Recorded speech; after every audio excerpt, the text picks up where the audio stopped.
I have spoken to a number of such entities when I was doing ruqyah.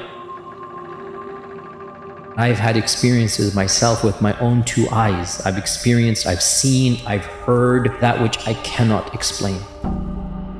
Changing of the eyes, deep voice, extra powerful.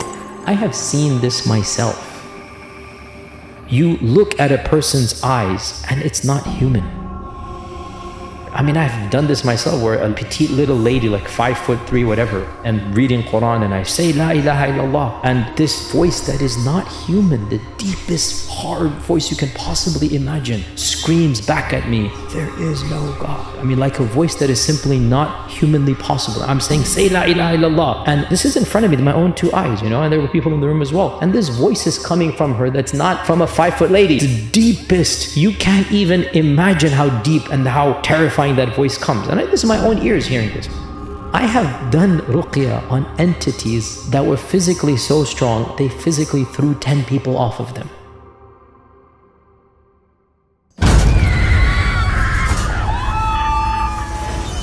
You had some interesting experiences with jinn exorcism, and you said you actually got to speak with them and ask them questions. I have spoken to a number of such entities when I was doing ruqyah, and you are expected to speak to them to understand why they're doing what they're doing. I do believe 100% in exorcism, in jinn possession. I know people are skeptical. I know people want to deny it. I've even said to some of my skeptics, I said, you know, come with me next time I do an exorcism and see with your own eyes and feel the electricity in the room. Like even the room itself becomes different. But I'm going to make a generic statement here. Much of the modern culture of horror stories and horror genre and horror movies, it's taken from the cumulative experiences of men. So it's not coming out of complete thin air. I'm not saying we accept horror movies. I'm saying the stories you hear and what is reflected in horror movies, much of it, not all of it, much of it is from the experiences of people. And that's why it gets into Hollywood. So changing of the eyes, deep voice, extra powerful. I have seen this myself multiple times. You look at a person's eyes and it's not human. It's completely different. And the voice goes decibels. I mean, I've done this myself where a lady, petite little lady, like 5'3", whatever, right? And I'm reading Quran and I say, La ilaha illallah. And this voice that is not human, the deepest, hard voice you can possibly imagine, screams back at me. I don't want to imitate that. There is no God. I mean, like a voice that is simply not humanly possible. I'm saying, say La ilaha illallah. And this is in front of me, my own two eyes, you know, and there were people in the room as well. And this voice is coming from her that's not from a 5-foot lady, you know what I'm saying? It's like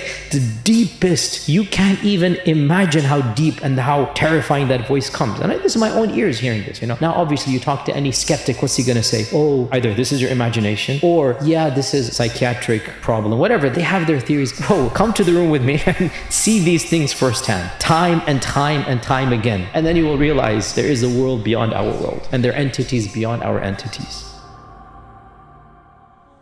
One of the reasons I don't like talking about this is because people misunderstand and they become scared when they're not supposed to be scared. If you truly understand the Quranic and Islamic understanding of jinn and of sihr and of exorcism, it actually empowers you. It actually makes you brave because you understand this is a created entity that has no power over you unless you give it power. And your fear of it is actually giving it power. And your trust in Allah makes it completely debilitated. I have done ruqyah on entities that were physically so strong, and I don't want to say too much, but they physically threw 10 people off of them. And I'm literally 5'6" coming into the room, you know what I'm saying? I'm not, you're taller than me, you know? But inshallah, I hope inshallah, there's trust in Allah, iman in Allah. Whatever weakness I have, when I come with that, these entities just cower, tremble. They just fall down. They can throw 10 people off physically, but our strength with them is not physical, man. That's what I'm trying to explain. You don't need to be scared. It's not a battle. When you believe in Allah, they're nothing. If you come with iman and you come with Quran and you say to them what you're supposed to say, which is from the hadith we learned, Bismillah, ana abdullah, ukhruj aduwallah. This is from the Sunnah. Bismillah, I'm coming to you with and through Allah. I'm not coming to you by myself. I am Abdullah. Who do you think you are? Get out of here, O enemy of Allah. This is the attitude from the Sunnah. If you say this phrase with Iman, there is nothing of evil that can stand in front of you because you have Allah subhanahu wa ta'ala. So the reason why I don't like talking about these stories is because all too often our youth, our next generation is more interested in the fear factor rather than the Iman factor. And every time I mention it, therefore I bring in the Iman factor. It's like, guys, don't be scared of these entities because Allah has given you power over them if you put your tawakkul in Allah. And if you are scared of them, you're actually giving them power over you.